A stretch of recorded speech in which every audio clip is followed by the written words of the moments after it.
I've been playing Portal 2 for almost 10 years now and started speedrunning it at the start of 2014. In that time, and after thousands of hours, I've accumulated a lot of useless knowledge about the game alongside all of the legitimate strategies speedrunners are using, and I've decided to share some of that information with all of you. So, without further delay, here is just under 8 minutes of useless Portal 2 speedrunner knowledge. In Repulsion Intro, it's possible to cross the gap between the first button platform and the door, using a super reportal, but this is kind of pointless as both of the other strategies used to complete the chamber are much faster. It is not possible for a legitimate time in single-player challenge mode to be completed ending in a 2, a 7, or specifically 0.24, 0.29, 0.74, or 0.99. If a single-player time is submitted with one of these, it is cheated. However, it is actually possible if a time is submitted incorrectly, or if that player is using Linux, because, and I quote, "People on Linux can achieve these times because the timer is busted." Thanks, Zach. On Behind the Scenes, you can get out of bounds by co-op clipping onto the ceiling here. There are 2 funny cubes outside of the map. The maximum vertical velocity you can achieve is 3,500 units per second. In practice, this is never a speed that you would actually need during a run, with the 2 largest velocity amounts being around 2,400 for Conversion Intro's Lemonade Skip, and between 1,800 and 2,000 for 3GL Stuck Launch. In Ricochet, it is possible to save yourself from a bad fling off of the glass panels by using the cube to prop jump.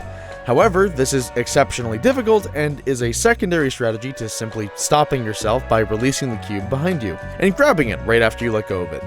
Generally, it's just better to load a quick save. It is possible to stand on top of this testing sphere in Conversion Intro without dying by performing Lemonade Skip incorrectly. It is also possible to stand on top of this sphere. It's extremely difficult and generally considered to be impractical to throw props as Peabody in co-op. Unless you're playing Team Retrieval anyway. On 3GLs, with SV portal placement never fail set to 1, it's possible to portal to the end of the chamber significantly faster. This command is only accessible by having SV cheat set to 1 as well.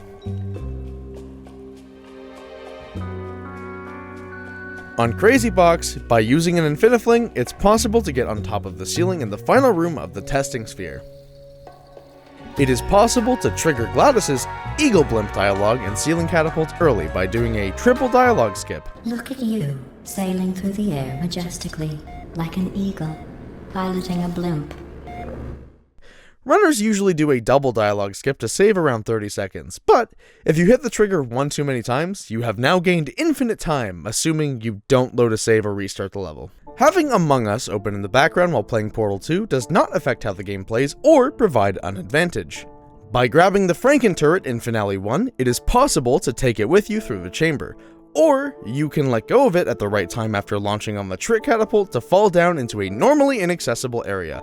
If you guessed that this would be a soft lock, you would be correct.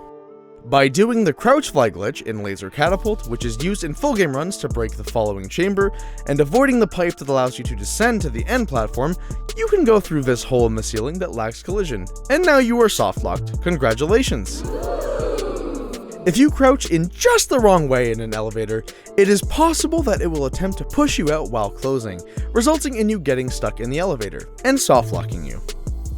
You can preserve discs in co-op under fizzlers and doors, and you can throw them below kill triggers in courses 1 through 4, resulting in a soft lock, as the discs do not fizzle below the kill trigger, which means you can't go and get them. On Industrial Fan and co-op, using disc preserves, you can stop the fan with the disc, and yes, it does still kill you. It's possible to get into this room on vertical flings.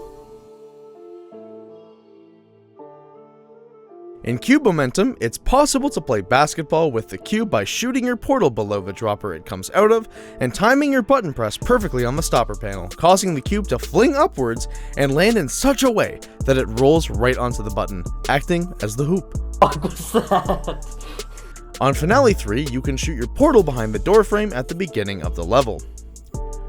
You can get your cube stuck above the ceiling on Portal Carousel by throwing it in just the right way.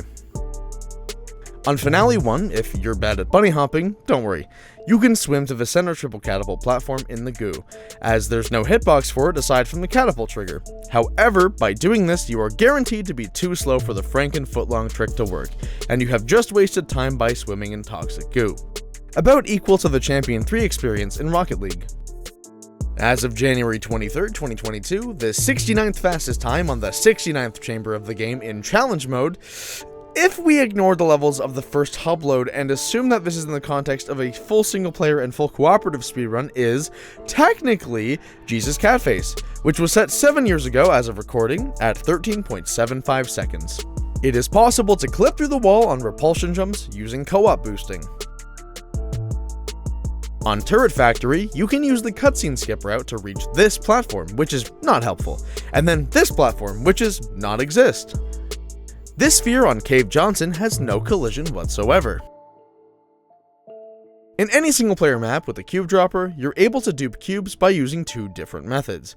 One is by using pause abuse, which involves rapidly pausing and unpausing the game, and the other is by using the cube itself to trigger the cube respawn trigger twice. By failing a cube stop save on Ricochet, it is possible to land on top of this camera. This specific camera on maintenance has unusual properties that allow it to be visually duplicated and used for launches, because of course it does.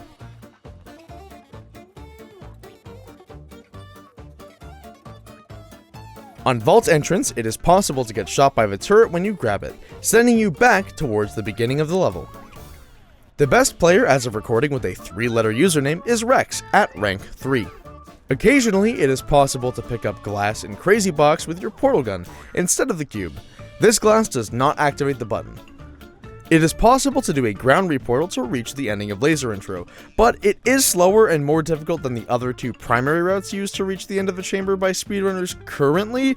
However, this is actually useful in tasks, so maybe not useless information?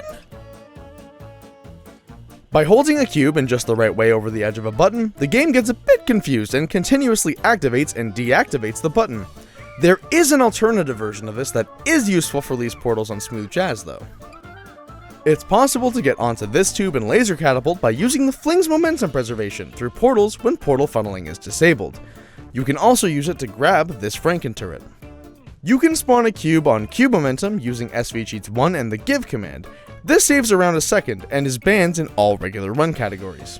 In my current personal best full game time as of recording, I lose about 2 minutes in wall button due to not being able to throw the cube at the end, and being too stubborn to simply use a funnel to raise it into place.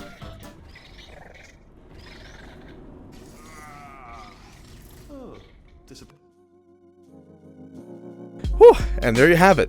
10 minutes of useless Portal 2 speedrunner knowledge. I hope that you enjoyed this video and found it interesting. Chances are that you will forget everything in this video after clicking off of it, but if you want to watch some videos that you might actually remember things from, consider checking out some of my other content, or joining my Discord server. I'm trying to hit 15,000 members in it before my birthday this year, which is in June, and it would mean a lot to me if you'd check out the community. Oh, and thank you to all of my patrons over on Floatplane for making this possible. Without you, I wouldn't be able to do this as my full-time job. So, a very special thank you to Zenronaut, Cypher, Keywielder06, Totodile, and Sunnyday for being my Queen Bee super supporters.